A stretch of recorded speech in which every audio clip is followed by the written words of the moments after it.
Okay, good morning, everyone. Thank you for joining us on for what is for me a pretty grim Yorkshire morning. So this event has been put together as a partnership event between the universities across West Yorkshire and West Yorkshire ICB. My name is Cheryl Waterston, and the work I do is all around leadership, culture, and improving the environments for those people that are in our workforce so that we have better outcomes, not only for the workforce, but for the people that require support from our services. And that is all done particularly through an anti-racist lens. So what we're going to be talking about today is thriving on placement, and inclusion and belonging is such an important theme across West Yorkshire, and I can wholeheartedly say that from working at West Yorkshire ICB. The reality is that even though it's one of our ambitions to be an anti-racist system, we know that the reality of those people from marginalised groups across our system, whether it be in the workforce or in our communities, that is not always the reality of their experience.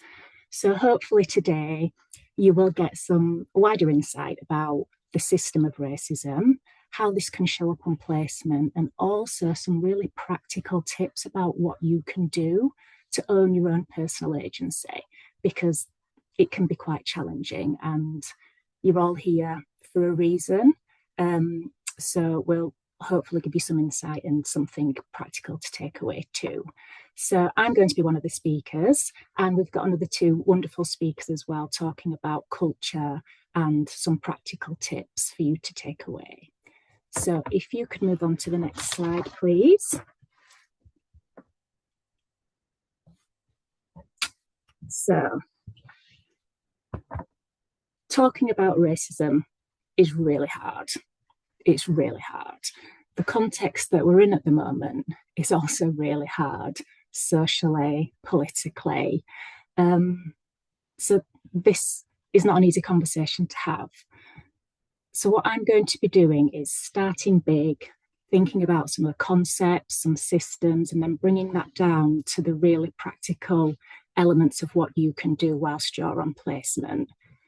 Everything that I'm talking about is massively evidence-based. This is not just opinion. And at the end of my slides, there are around 6 slides worth of evidence, research, documents for you to start having a look at yourselves, because I would highly recommend that you go and continue to look at this. This is just the tip of the iceberg. I've got 40 minutes to talk about something that is incredibly complex, incredibly nuanced, and incredibly sophisticated. So really, really recommend that this is just the start of your learning. Because it's challenging, I'm going to really highlight the need for support as well. And at the end, we've got some slides of support that you can gain from your own universities. And Estelle's going to be talking about support that you can access as well from Freedom to Speak Up. So if you move on to the next slide, please. So, excuse me, placements.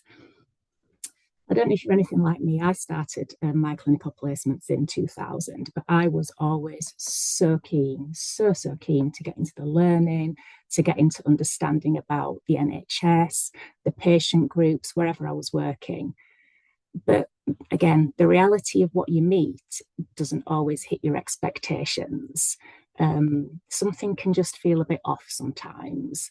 So what we're going to do is get underneath what that off feeling is, and as I've said, really look at some of the evidence behind this and what is going on, so that you know what you can do about it and you can make some informed choices.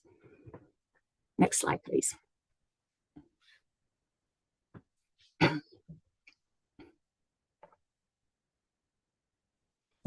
So I don't know if you've noticed, but I haven't mentioned my job title, and there's a real reason for that. In the NHS, we love a job title. We're absolutely wedded to job titles. And that might seem like a really neutral thing, but it's part of the wider culture of hierarchy and power. And I deliver a lot of sessions. And one of the things I always do with introductions is ask people to tell me about yourself. without telling me your job title. Tell me what you do without telling me your job title. And people find this really, really challenging. And that is just a symptom of the wider culture that we're in. So this is me introducing myself without introducing my job title. And this tells you a lot more about me as a person than my job title ever will. And you'll see why this is relevant when I get into some more of the discussion later on. So really multifaceted. I am British Grenadian, which is a really key part of my identity. Mum, wife. I've got a younger brother that has mental health problems, severe and enduring. Wonderful, wonderful team culture within the team that I'm in, but that takes a lot of work. That doesn't just happen because you are going against an established culture. You have to put the effort in to have a different conversation, to have different outcomes.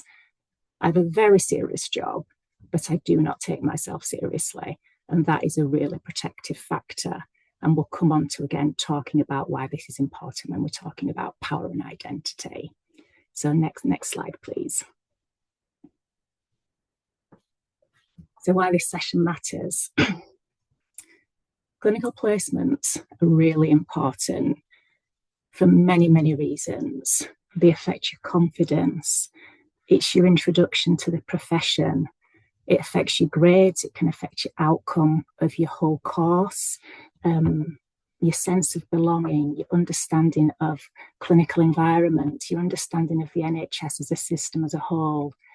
Yet the systems are not neutral. They have never been designed to be neutral. And this model here is a model of health and well-being that is around the wider determinants of health. And what we know is around 80 to 90% of health outcomes are influenced by the wider determinants. So that is a huge amount. And when you look at the wider determinants on this slide, you will see employment and the quality of work, education, power and discrimination are key factors in this. Also, social support, social networks, self-esteem, self-worth, perceived level of control, and meaning and purpose. All of these things are hugely relevant on clinical placement. All of these things are prevalent throughout all the systems in our organisations, which impact outcomes for workforce, outcomes on placement, and outcomes for the people that access our services. So next slide, please. Excuse me. So there is a theory around understanding complexity in systems, and it's called systems constellations by a guy called John Whittington. And one of the premises of this is that you have to understand how the system originated to be able to understand how it works, what its purpose is, how you can do something different. One of the things about racism is it's incredibly complex. People do not understand how it works. And because of that, the things that we do to challenge it don't really make a difference. So racism is embedded in organizational systems, cultures, shaping who gets power, who has their experience heard, and who is placed at a disadvantage in the same structures. So it is a system that was specifically socially engineered to give power to some over others. And it was an economic system. That is why it started. But the prevalence of how that is integrated into society today is still huge. So I'm going to start with the structural racism element. So again, this is around hierarchy and how it was created for some groups to have superiority over others. And this is on a skin colour-based superiority scale. So people with very light skin have more privilege. People with very dark skin have less privilege and are seen as less than.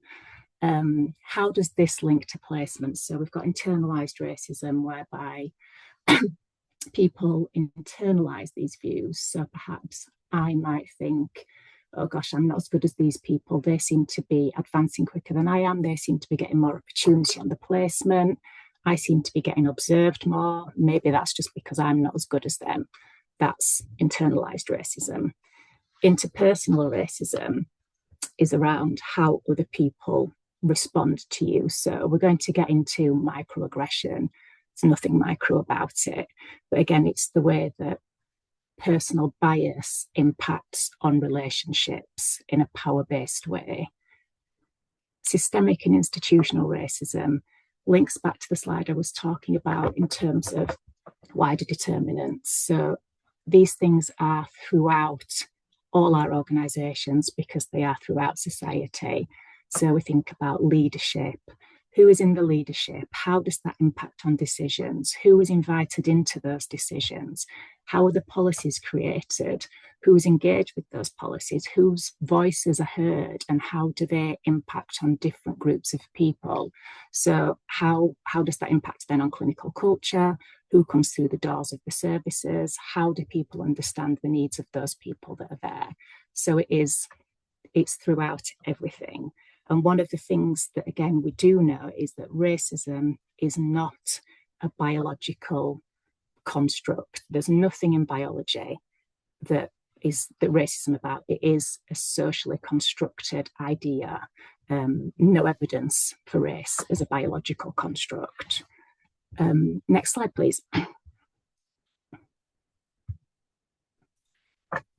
So whiteness, people find this really uncomfortable as a topic.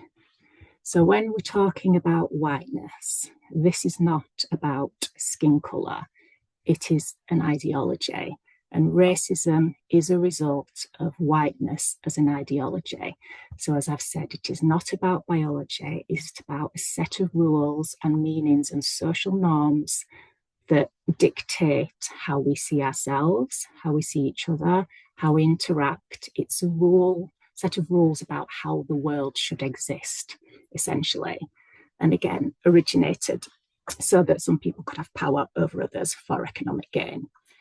So whiteness has developed over centuries and centuries around empire, class, identity. We don't see it because it's set as the norm. It's the default. It's so there, it's not there. So it can be really challenging to talk about this because people really don't see it. And when you do talk about it, you are really getting into people's worldviews, and it requires deep, deep work and a lot of time and reflection to be able to see how this impacts on everything that we're doing. So it's not about blame and it's not about guilt. We are all socialized into this system. We all collude with it at times. But what is important is to understand how it advantages some and how these invisible norms really have an impact on healthcare and outcomes and workforce. And this is one of the things I would really encourage you to go and have a look into more, because as I said, this is the tip of the iceberg, and it's incredibly complex, but has such a huge impact on the way we interact with each other, how we see ourselves, and then the outcomes for the people that access our services as well. I don't know if people have seen the film The Usual Suspects.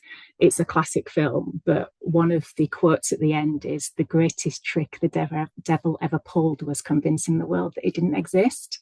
It's a bit like whiteness. It's everywhere, but people really don't want to see it because it's almost like it doesn't exist. Next slide, please. So professionalism. Professionalism, again, I'm going to talk about where it comes from because it isn't neutral. So it originated in Victorian times with the expanse of the Industrial Revolution.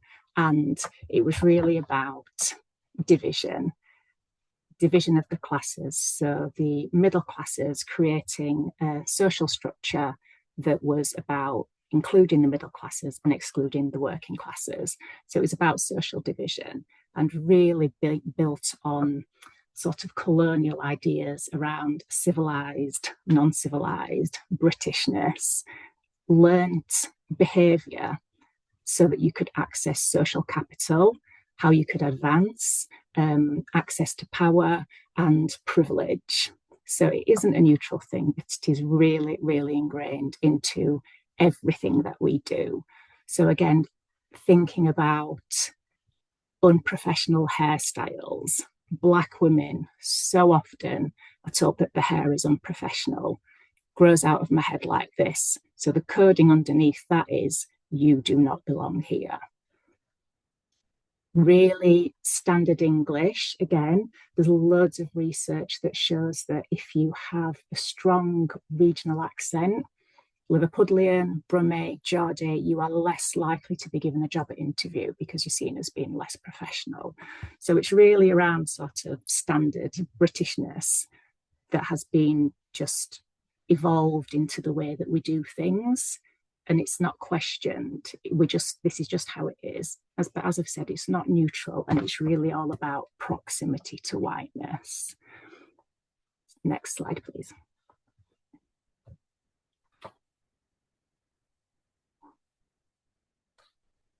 Microaggressions. Excuse me. So there's nothing micro about these. It is repeated patterns of behaviour that are around low visibility control rather than outward hostility. And if anybody has experienced these, it's really weird. It's like you can't quite put your finger on what's going on, but something just feels off. And it's almost like the background tone of a culture. And it is all about power, as I've said. It's low visibility control. And microaggressions, again, stem from bias. So thinking about our central nervous system and how it processes information, we have so much information going into our brains all of the time. We take shortcuts, but those shortcuts aren't necessarily true. What our central nervous system does is create a story based on the information that it has. And the shortcuts around bias, there are loads of different types of cognitive bias. Two particularly relevant to this: status quo bias, which is whereby as mammals we've evolved for safety. So let's just do what we've always done because that feels safe and familiar. Excuse me. Illusionary truth bias as well, which is around familiarity. So again, our central nervous system isn't scanning for truth, it's scanning for familiarity. So thinking about culture, the signs that are coming in from culture, coming in from the media, coming in from the people around us, our brains scan for this all of the time. And if the messaging from society is around whiteness and racism, that's what people absorb. So these microaggressions then make sense. So thinking about, oh, you're very intense. What does that really mean? When if somebody else from a white background might be told that they're passionate about something. We don't see colour here. Again, seems neutral, but it's actually minimising racism and minimising the impact that it has on people. Not responding to emails. Because somebody doesn't respond to an email doesn't mean that it's a microaggression, but again, it's the pattern of behaviour, and it's patterns of behaviour that we're thinking about because it's all ways of maintaining the status quo. So again, it's more of a cultural indicator. Microaggressions paired with how many people of colour are in this room, what is the diversity like in the clinical team, how are people treated when they come in for an assessment if they're from a different background. So there's lots of different signs that will create a pattern as to what the underlying culture is. Because as I've said, one thing on its own doesn't amount to microaggression. It's the patterns of behaviour. And it's not about the intention, it's about unequal power. And with microaggressions, because this is so ingrained, as I've said, whiteness is such a thing, it's so there that people don't recognise it. This is all just seen as normal because it's the standard imbalance of power that exists everywhere. Next slide, please. Excuse me. So a metaphor to try and explain all of that complexity, because as I said, it's incredibly complex, incredibly nuanced, incredibly sophisticated, integrated into society and the way that we see ourselves and each other over centuries. Racism is like the water we swim in. It's everywhere. But to a fish, it's great swimming around in the water, doesn't recognise that it's getting benefits from this. But to others, it's like swimming upstream with weights on your ankles. It's incredibly challenging. And you see it, and it's there all of the time, affecting your experiences, affecting the way that you interact with others, affecting the way that you see yourselves. Another way to think about it is linking it to water again. It's an incredibly strong current. We are all in this river.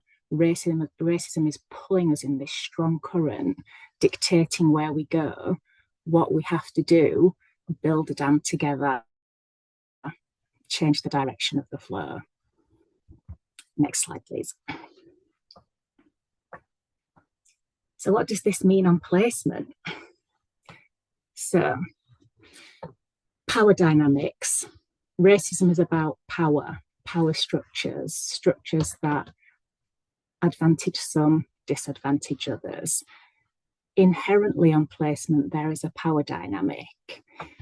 As a student, you're going into a new service, you're going to learn, you're probably the most inexperienced on the team, you're new to the clinical setting, you're new to the NHS, and you're being marked. So the educators have power over your future. So it's there straight away. So what we're thinking about now is taking it from all of that complexity, all of the ideology of what racism is, to what does this mean for me on placement? So how can I maintain my own sense of agency? Because agency is about choice. Agency is about choosing how you respond to a system that wasn't designed for you to advance in, and how do I make a choice about how to navigate through that. So there are loads of different types of power, and I'm going to just quickly go through these so that you can see where your power could lie and where power lies when you're on placement. So legitimate power from a role, so your clinical educator will have that positional power. Again, reward power from appraisal. Clinical educator has that power. Coercive power, also that power, fear of threat, because, oh my gosh, what if I don't pass? What do I have to do to make sure I do pass? All of that kind of stuff. Referent power is around power from admiration, respect, and trust. Expert power, knowledge and skills.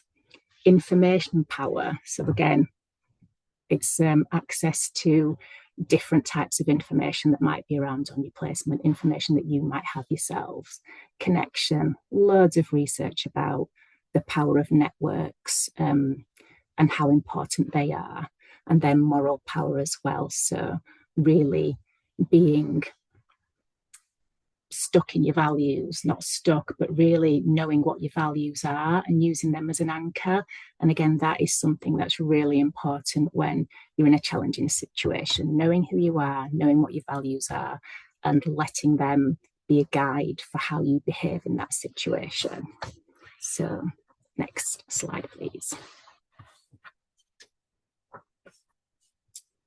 So I can't talk about power without just talking a little bit about intersectionality. So the way society is constructed, different people have different social capital depending on the different characteristics that they have. So you can see from this slide, more power on the right-hand side, less power on the left-hand side. But again, people will be a combination of all these different things. So it's really thinking about how society has constructed a way of giving people less power and giving them a more difficult chance in navigating through life. And again, it's just worth bearing some of this in mind as well when we're talking about power. But I don't want to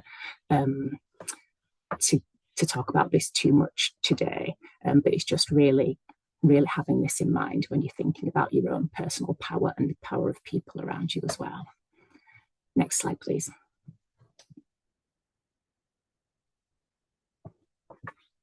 Okay, so I did think about taking this slide out actually, but I thought I'll keep it in and just explain my thinking about it. So, sources of practical power for you on placement. So, this is linking to some of those power bases. So, looking at expert power, information power, using your initiative, building relationships, which is all great. So, things like I've spoke about the research, here's the latest res data, using your initiative to maybe bring something to the team meeting. Which is all fantastic, but that's not going to change the power dynamic if there is microaggression happening and if somebody is seeing you through the lens of bias. What this is about is you absolutely maintaining your own professional identity and doing something that makes you feel like you are aligned with your values. So doing the work that you feel is relevant, talking to people about data on discrimination. The flip side of this is, again, we know that if you're from a racially marginalised background, it's the old adage of working twice as hard for half the reward. So that, again, could be your reality. Also, if you are always the one that brings the res data or is talking about racial inequity, then again, stereotyped as the person to go to with this stuff and not really seeing how nuanced you are or how much other experience or knowledge you have, and you would just be seeing that one thing. But again, this is all nuanced. It's what is right for you. What do you choose to do in these situations? And how do I want to show up that is a way that is authentic to myself? Next slide, please.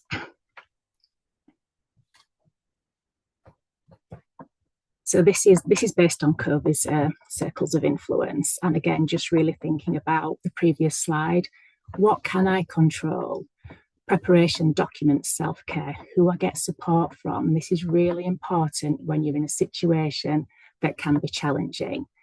You can't control what other people think. You can't control other people's bias. You certainly cannot control these huge unwielding power structures that have been in society for centuries, but you can control how you show up, and you can control how you take care of yourself, and you can control who you seek support from.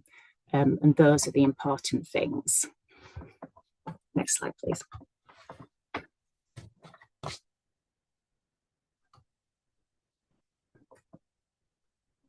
Identity and the value of difference. So I'm smiling when I say this because all the research shows that diversity is such a good thing in terms of leadership, in terms of culture, innovation, patient safety, outcomes in workforce, outcomes for the people that access our services. It is a fantastic thing to have difference of thought, difference of experience, people that respect difference. The value that that brings is just huge. Research backs that up, so much research on this. Unfortunately, the reality is it doesn't always feel like that. And that's part of the ongoing battle, I guess, with this. The research says one thing, reality says something different. So next slide, please.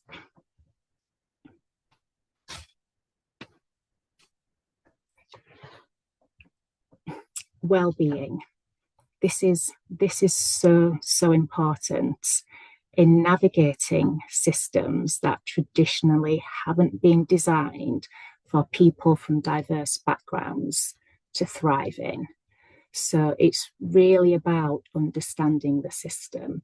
And that's why I've gone into a bit of detail about where racism came from, the different layers of racism, whiteness, bias, microaggression, so that you can understand the real complexity that is there rather than internalizing it when you're on placement.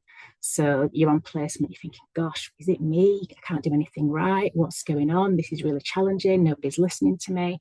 Whatever is happening, there is a really big system at play. And if you can name the system rather than internalizing it and internalizing racism, then that is is going to really benefit you because you can understand different choices that you can make. One of the things I want to say is that negative feedback doesn't automatically mean racism. Negative feedback can be a gift, actually, depending on who it's come from and the intention. So again, it's bearing that in mind, as to, feedback can really help you to develop. That's the whole point. But again, it's being mindful of the undertone, the patterns of behaviour, the wider system, and what to do to navigate through some of that. Again, what can I influence? What can I control? Being mindful of your own levels of stress, talking to people about it. Again, deciding if, when, and how to act. This is really key. This is all about agency. What do I do? How do I do it? Do I want to do something? Because nobody is obliged to raise concerns. Your main focus on placement is to yourself and to your own safety. And that is key. Don't feel obliged to do anything. You are not responsible for the systemic inequity that exists in organisations. That is the organisation's responsibility. However, if you do want to do something, if you do want to challenge, that's because of your own personal agency and your own personal choice. But you don't have to, and that's where the choice comes in. Next slide, please.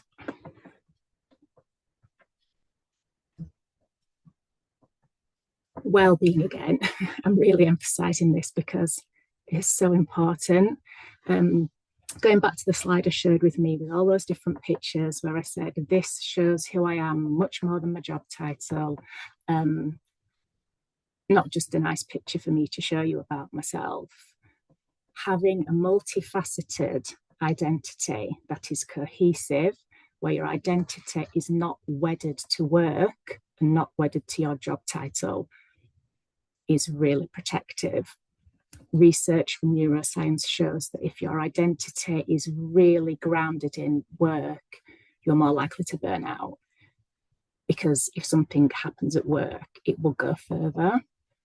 So again, research around having networks outside of work, having an identity, doing things outside of work that give you meaning, purpose, and value are so important. Buffers discrimination. And again, as I said, it gives you a perspective wider than work. Excuse me. Identity being multifaceted protects self-esteem, because microaggression, again, these patterns of behaviour are really hard. There's nothing micro about them. So again, really looking to things that can maintain your self-esteem, knowing that you are working in a system that is really challenging, that it isn't you, that it's the wider system at play, really, really protective. So when one space feels limiting or unsafe, placement perhaps, if you've got other connections, that really helps you. It doesn't go as far because you've got other things that give you meaning, purpose, and value. Next slide, please. Excuse me. Could you just go back to the previous slide? Actually, something I wanted to mention that I've forgotten. Thank you. Well, thinking about the impact of discrimination, and I've put some research in the slides at the end of this for you to have a look at if you're interested. And it's called biological weathering. And discrimination has been shown to actually impact your DNA. So it shrinks the size of the telomeres in your DNA. And I'm no geneticist, but I know that is not a good thing. But what it does, it changes the way your body responds to the external environment, affects aging, affects your physiology. So again, really looking after your well-being is so important in all of this. And that is one thing that you absolutely can control. Next slide, please. Code switching. So code switching gets a bit of a bad press in terms of sort of being inauthentic or selling out. And those of you that don't know what code switching is, there's a description of it there. It's about modifying the way that you are to fit in with a dominant culture. it's a safety mechanism, actually. And what I'm going to say is code switching is a very useful tool. I code switch all the time, and I am more than happy to do that because I know what my identity is, I know what my values are, and code switching is a tool. For me in a leadership position, what I think is, what do I want to get from this? Am I going to have more meaning and impact if I code switch, or am I going to have more meaning and impact if I don't? And I sort of call it anti-code switching. It's not a thing, but sometimes I will really move into a side of myself that is completely misaligned with the dominant culture just to be a bit more disruptive. So code switching for you on placement, use it if it's helpful, use it if it helps you to get to where you want to be, as long as it's aligned with your values. And that is the key thing. Because if people code switch because they feel that they have to, when they don't actually want to, that has a really big impact on well-being and self-esteem. Next slide, please.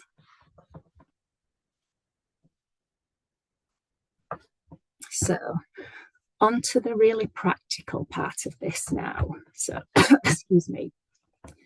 So, how to have a conversation if you want to raise something. I'm going to say it again. This is about choice. This is where the agency comes in. You don't have a responsibility to bring this up unless it feels like it's right for you to do so. So thinking about when, what, and the impact. So an example there, safety huddle yesterday, I asked a question and was told that my tone was aggressive. It made me feel hesitate to contribute. So it's very clear, sticking to the facts, keeping it brief, stating what happened. Nothing to do with saying so-and-so was racist. It's saying what happened, because you don't actually know that that's what happened. You can't mind read the motive. So it's sticking to the facts to get some support around what happened. And I've put the quote at the bottom here. There's a study called Too Hot to Handle by Roger Klein, and this is a huge piece of research that was done in the NHS that shows how difficult it is to bring up racism. People have a paralyzing reluctance to talk about racism. When they do, it was met with dismissiveness, it was met with resistance, it was met with minimization.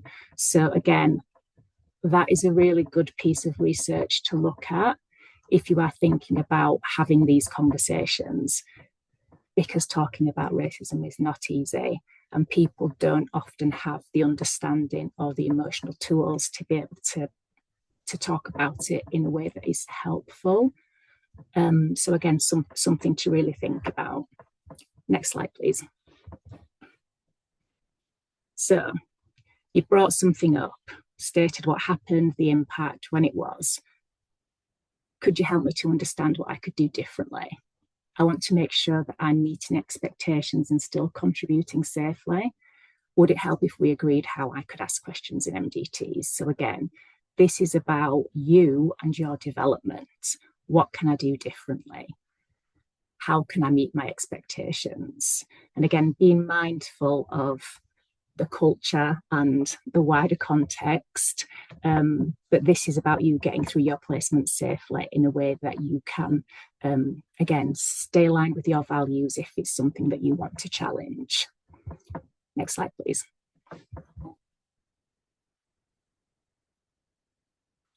So if your educator responds well, summarise what was agreed. Always good to have things down in writing. This is what we talked about. This is why we talked about it. This is what we agreed. Have a reflection later. Again, build it into your development. I've reflected on this. This was a situation that happened. This is how I can do things differently. This is how I might handle it differently later. It's all evidenced. If the response is dismissive, thanks for explaining your perspective. There's no point in pushing on a door that isn't open. It takes your energy. It's not going to be beneficial to you. But again, use the power that you do have. Talk to your networks. Estelle's going to speak later about freedom to speak up, and she'll go into more detail of that than I will. But again, it's thinking about your options and doing things in a safe way, because ultimately your educators do have a lot of power over your future, and it's how do you want to navigate through your placement in a way that keeps you safe, but also in a way that you can develop in the way that you want to develop. Next slide, please. Okay, so this is more around if you want to bring something up more specifically about racism. So again, don't over-explain, don't diagnose why you think they said what they said. This is all about safety and maximising the potential for what you're saying to be heard really well, bearing in mind what I've said about Roger Klein's piece of research and how challenging it is for people to hear about experiences of racism. So starting off with something like, I need to raise something serious that's affected my learning and well-being. Saying it for what it is. Again, another example, excuse me. A mundane ward round, somebody said that patients like that don't experience pain in the same way. The comment was about race, it was inappropriate, it's affecting my confidence and sense of safety on placement. Again, stating facts, not saying, I think so-and-so was being racist. That comment was about race. It's very different. Next slide, please. So I think this is key. Really thinking about your own personal agency, thinking about the system, how it's constructed, how people respond to experiences of racism. What do you want to happen? What do you want to achieve if you do bring something up? Is it about you being able to learn differently, or is it about having this really acknowledged and something done about it by the organisation? So again, everybody's different, everybody's in a different situation. This is completely down to you and what is aligned with your values. So again, I need this to be acknowledged. I want support to continue my placement safely, or I want it to be documented and escalated appropriately. All different outcomes, but again, it's really important on placement. If something's happening and you feel uncomfortable, talk with your networks, talk with somebody, talk with your support from university, talk with your family and friends, whoever it is. Have some space away from the situation that is not helpful, just to really think things through as to what you want to get from it. Thinking about how complex racism is, and I've just put this quote in from Tracy Jolliffe, who's done loads of work around inclusive systems. Any leader who is serious about progressing anti-racist practice must look into the reflective eye of racism. We cannot dismantle racism without first understanding how it works. And I've put that there because usually the people that you will be challenging or bringing this information to do not understand how racism works. It's incredibly complex. And again, this is what the research shows, which is why people's experiences are diminished or is heard with resistance, because people don't understand what it is. And rather than do something about it that's really challenging, it's easier to do nothing at all. Next slide, please. So I'm going to say it one more time, louder for the people at the back. It is not the role of the marginalised to fix the system. The system is incredibly complex. It's ingrained into the way that society works, our organisations works, our structures, our policies, our systems. It is there. It's your responsibilities to yourself, to your safety, what you want to get from your placement, how you want to learn, and your own well-being. And I started off talking about sort of the wider system of racism, how it's constructed. And, you're all here for a reason. And I'm going to assume because you've seen something else, experienced something on placement that didn't sit right. It's really challenging, this stuff. I've been in the NHS for 25 years and, it's my job to challenge anti-racism. I've had one placement that wasn't wasn't what it should be. And I've worked in one team where the dynamics were off. Other than that, I've had a really good experience. And I think that's important to say as well, because this stuff can feel really overwhelming. And it's there, but there are places that you can exist and be and thrive. So I think it's really important to make that explicit too. Next slide, please. So, final thoughts. Recognizing and naming the system, understanding how complex and sophisticated the system of racism is, understanding what whiteness is, doing some more reading and research onto that so you can see how it manifests itself day to day in placement in society, in everyday lives. Protecting your own well-being, so important. There are lots and lots of things that you can do to claim agency and choice over who you are as a person. And that links into using your power intentionally, how you show up, how you choose to navigate through this system, where you give your energy to, who you connect with, how you choose to frame a conversation. Do you want to bring something up? How do you bring it up? Do you bring it up in a way that is more neutral, or do you bring it up in a way that really addresses racism? Again, coming on to what Estelle's going to talk about, do you bring it up through freedom to speak up, choice, and really holding on to the fact that difference does bring value. It really does. Don't let the system tell you otherwise. You being in a role is part of the change, and that is really key as well. So I will hand over to Sam now, who's going to talk through some research that he's done about physio-specific culture and racism and things you can do while you're on placement, again, giving you some practical tips.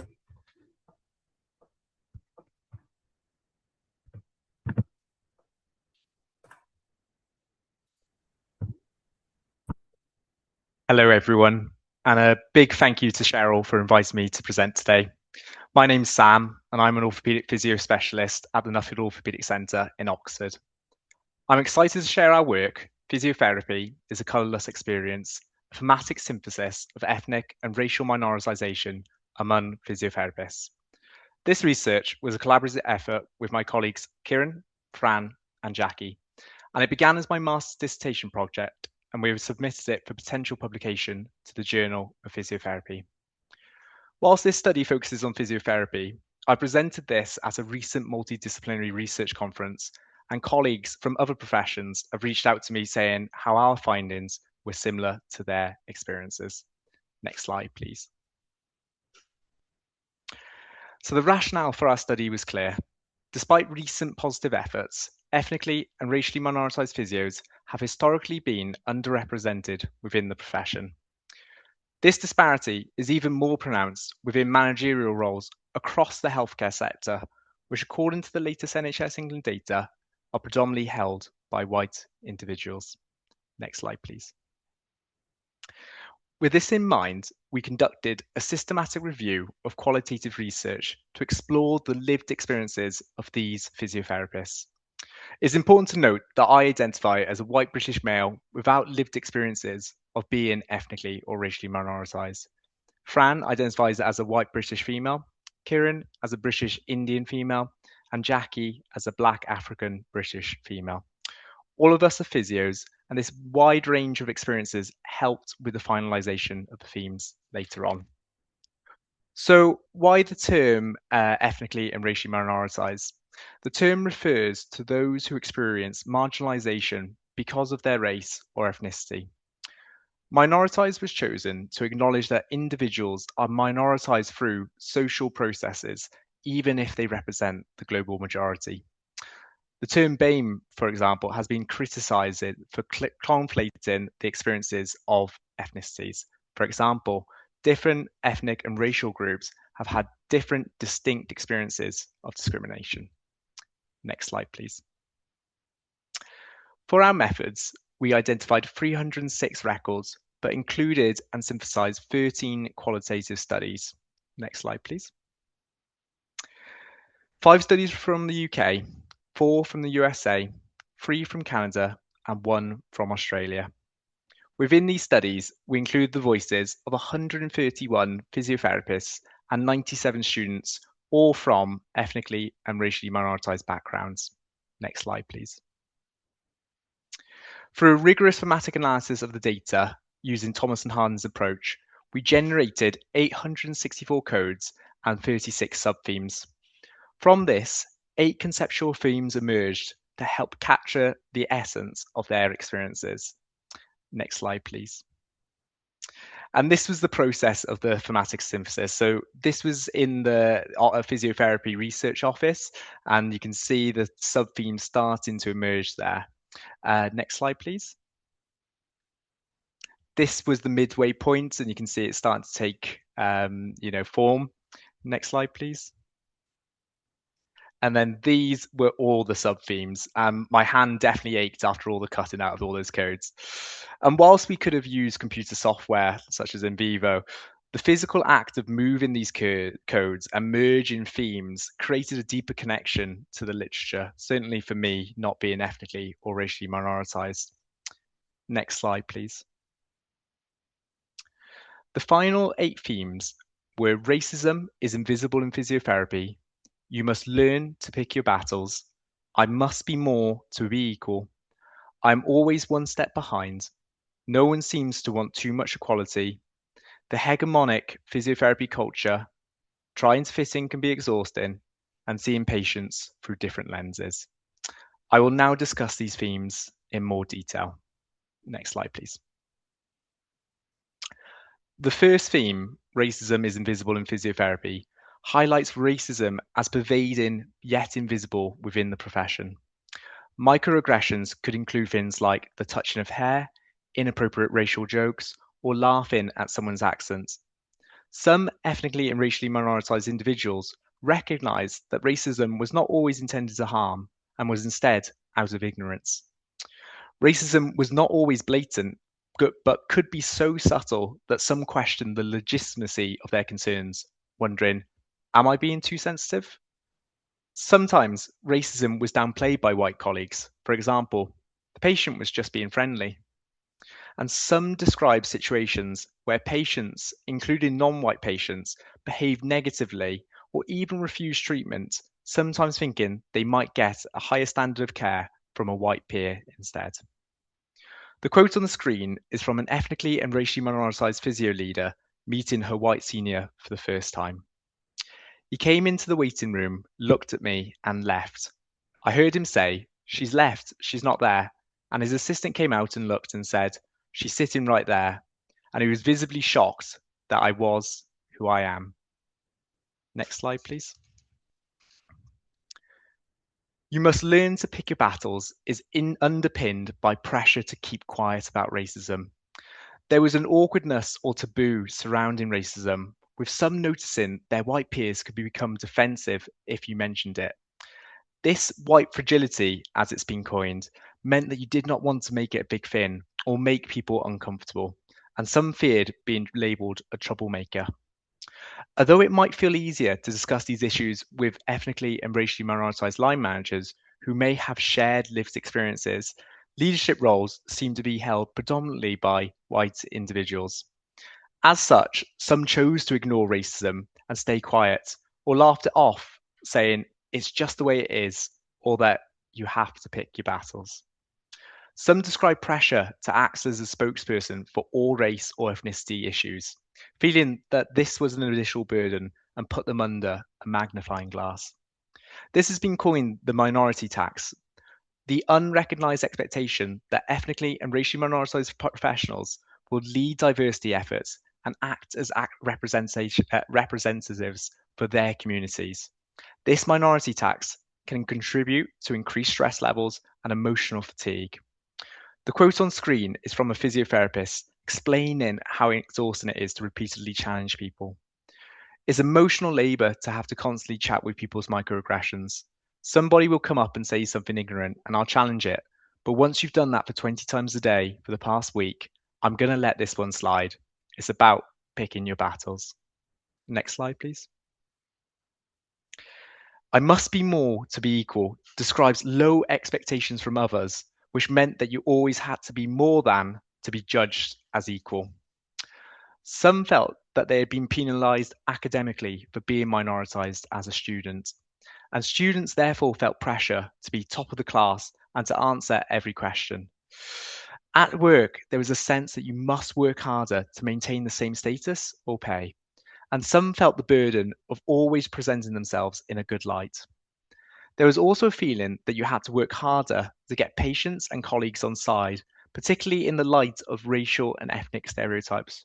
For example, white peers might stereotype you as being aggressive, rude, or unintelligent. Some students were given feedback about their attitude or professionalism when they were just trying to be their authentic selves. This quote from an individual describes the pressure of having to constantly present yourself in a good light. I just feel that everyone sees my colour first, so I'm very careful how I present myself. I always try to carry myself differently, because if this person is going to form an opinion of black people, I better be good, I better show up on time, I better do this. It's a lot of pressure. Next slide, please. I'm always one step behind describes the persistent and often hidden barriers to career progression. Participants describe feeling blocked from the white physio space, which started at university and led them to set their sights on less desirable jobs. This was exacerbated for some physios who studied overseas, who felt their motives for jobs were sometimes questioned. Some felt discouraged from promotions, whilst white peers seemed to be encouraged.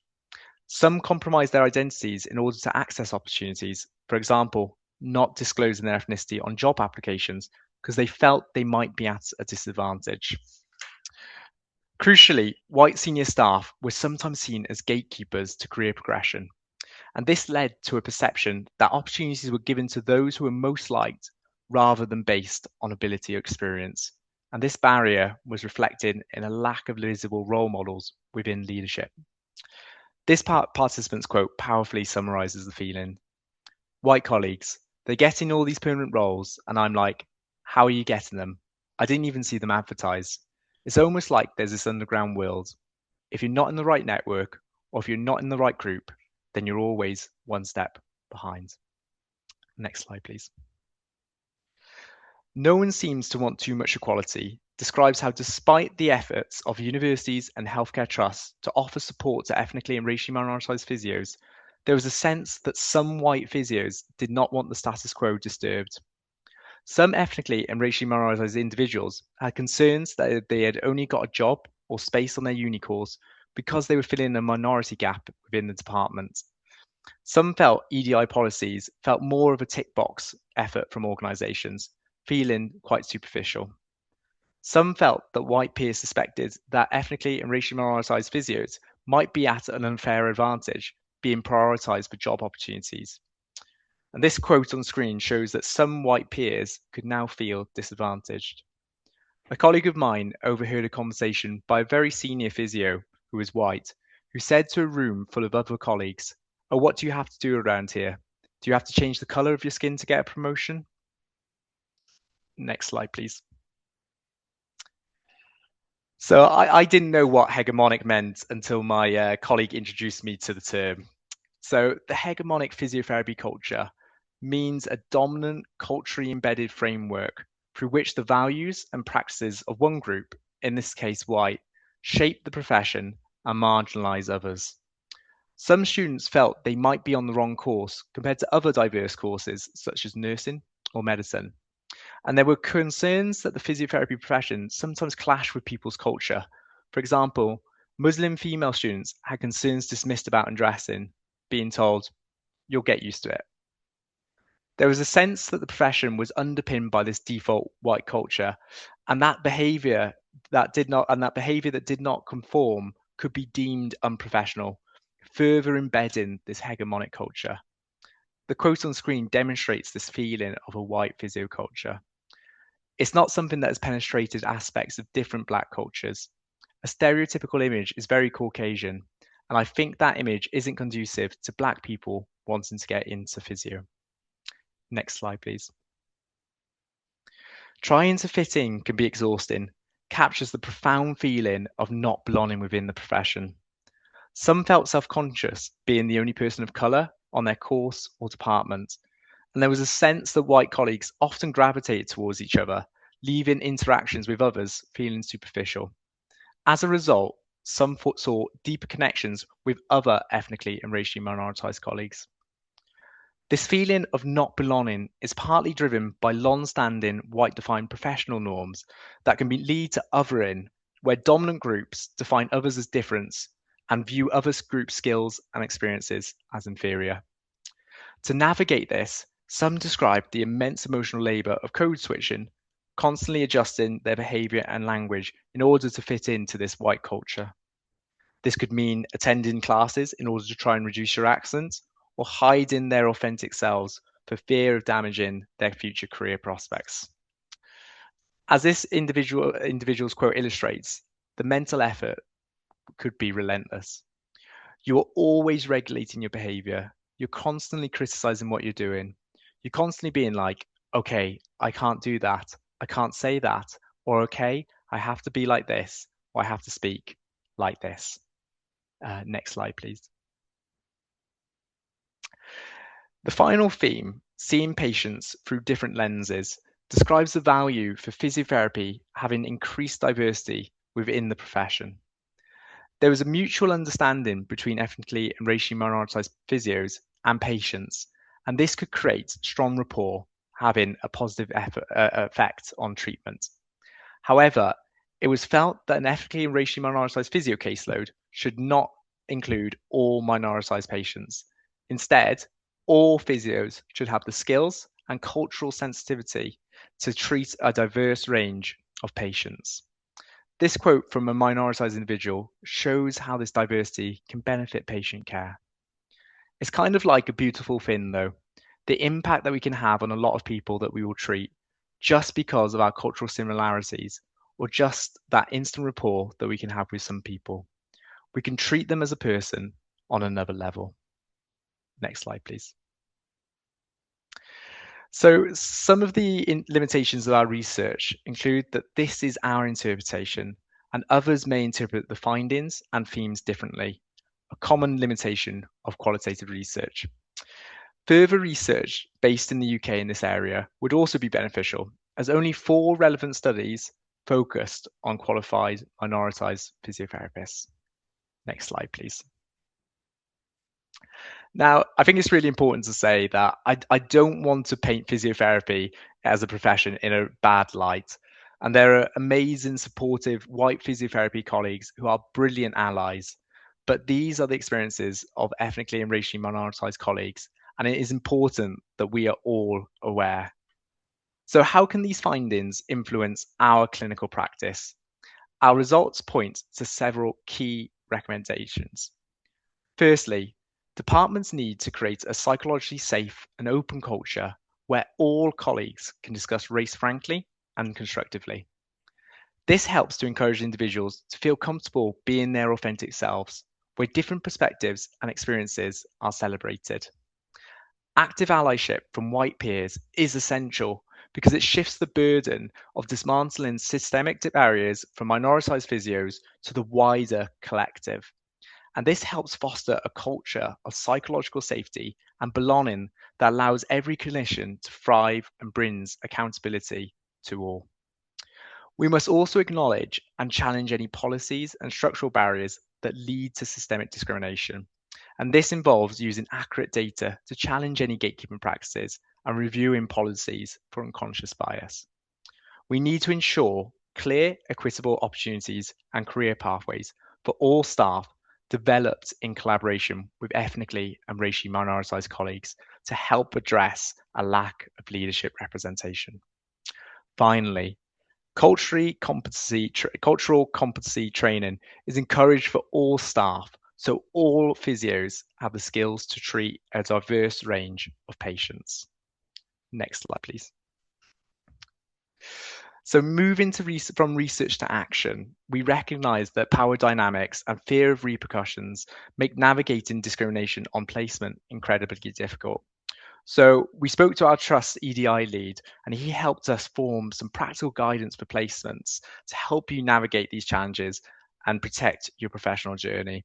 The recommendations that I spoke about in my earlier is the collective kind of responsibility. It is not just your responsibility. Firstly, you can report incidents to your immediate supervisor or the departmental student lead. Our research highlighted that many instances go unreported because students often feel that the incident was too small or they fear being labelled as troublemakers. However, reporting creates a formal record and allows the department to address toxic culture and learn. You are entitled to a learning environment free from hostility. If reporting to the people assessing you feels unsafe, or if the issue is your educator, contact your university link lecturer. They are your external advocate and a neutral safeguard, and you do not have to manage a hostile environment alone. Let the university support systems intervene on your behalf. Fear of the unknown is a major barrier to reporting. What happens if I speak up? Will I fail the placement? And during your induction, familiarise yourself with the hospital's reporting policies. Ask directly, if I have concern about conduct, what is the formal process? And knowing these kind of concrete steps helps to remove the fear of the unknown. In NHS settings, seek out freedom to speak up guardians. I will be passing you on to Estelle, who will speak about this in much greater detail. But these are independent staff members who listen in strict competence outside your management chain, and they offer a safe space to discuss experiences and receive advice without immediately triggering any kind of formal investigations, for example. Research shows that minoritized students often receive vague, subjective feedback regarding their attitude or fitting in, something that Cheryl spoke about earlier. You can help to protect your progress by asking, can you give me a specific clinical example of that? What specific action can demonstrate competence in this area? And pinning feedback to measurable behaviors can help protect you against any kind of bias. Finally, it is not your responsibility to educate others about race. Whilst you may choose to have these conversations, you are there to learn about your profession, and the emotional labour of teaching cultural competency is not part of your learning outcomes. It is valid to step back, report an incident and step back in order to prioritise your own clinical learning. We hope these points empower you to navigate your placements with the knowledge that you have support structures behind you, both at your university and within the clinical governance frameworks. Next slide, please.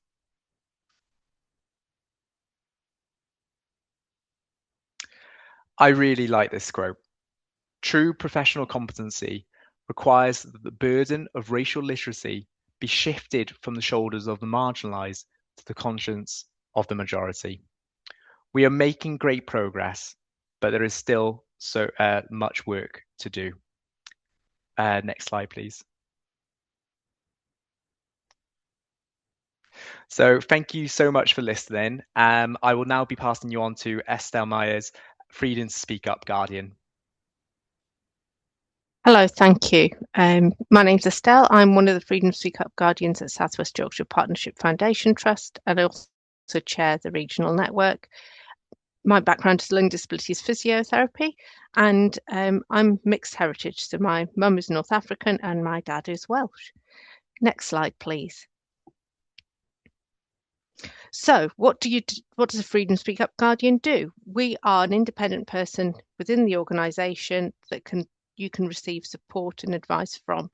We were put in place after the Mid Staffordshire Hospitals Francis inquiry, and that said that after every NHS trust has to have a Freedom to Speak Up Guardian.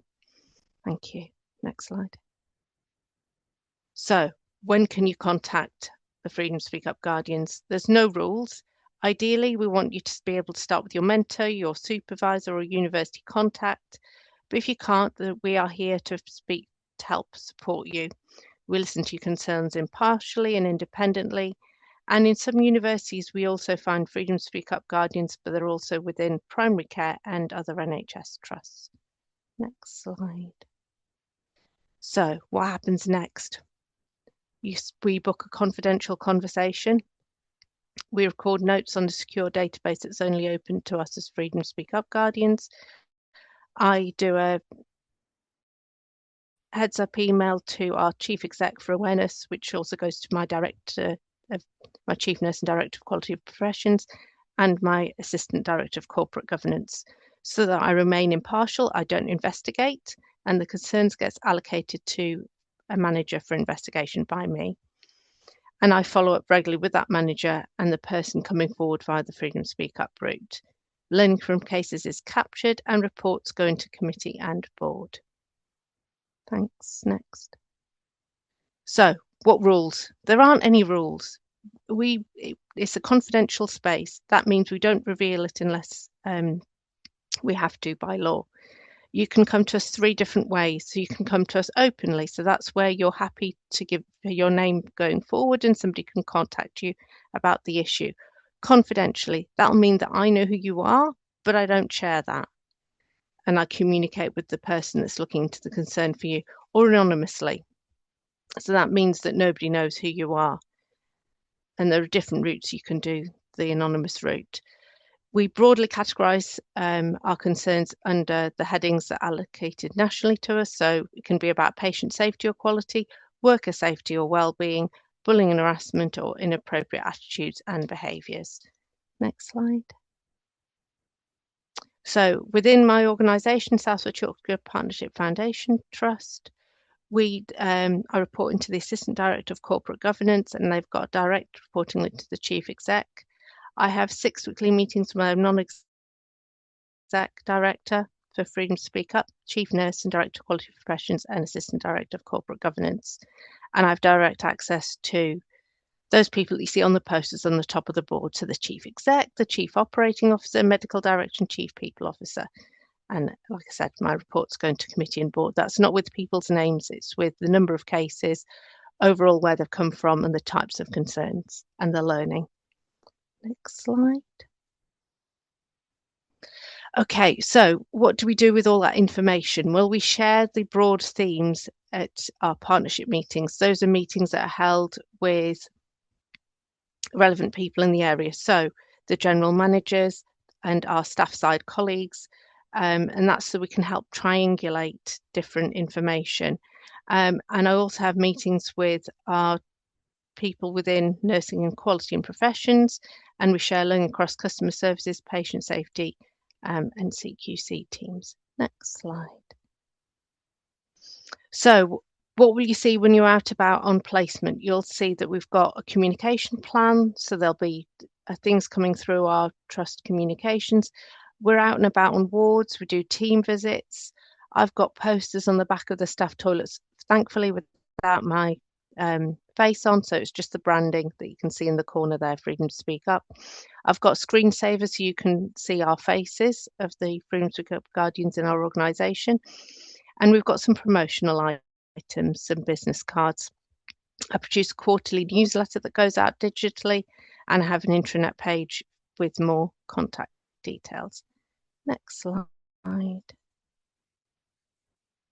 Okay, what can you do next? So on the e-learning for healthcare, there are 3 different modules: Speak Up, Listen Up, Follow Up. They take about half an hour each, and they introduce you more into the world of Freedom to Speak Up. And then also you can make contact with your Freedom to Speak Up Guardian, and you can find them on the National Guardian's Office, Freedom to Speak Up. Next slide. These are my lovely individuals. So there's me and Ruth and Eve, and that slide goes to our welcome event on all our different, when we say hello to our new starters. Next slide. Okay, this is my policy on a page. So it tells you what to do. So if you're a patient, then you have our customer services. But if you're a staff member and you want to raise concerns, then it just gives you a bit of a flow diagram of how to raise concerns. We've got a telephone, we've got an email, you can write to us. And I've got an e-form that people can use so that they can be completely anonymous.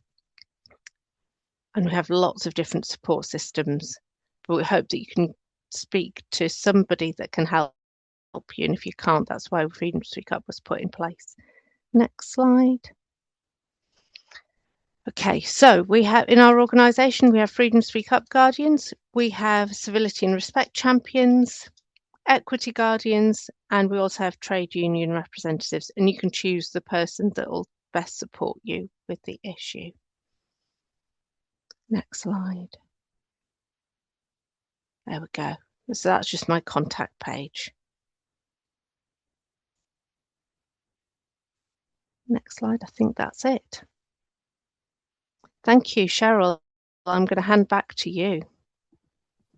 Thank you, Estelle. So back to me. I really hope that you have found this insightful, gaining some understanding into the power dynamics that exist in the system of racism, how that then impacts organisational culture and placement culture, and then as a result of that, what you can do about it, because that is the really key thing. So hopefully you've got some practical tips to take away with you that help you to feel like you have a bit more agency in all of this.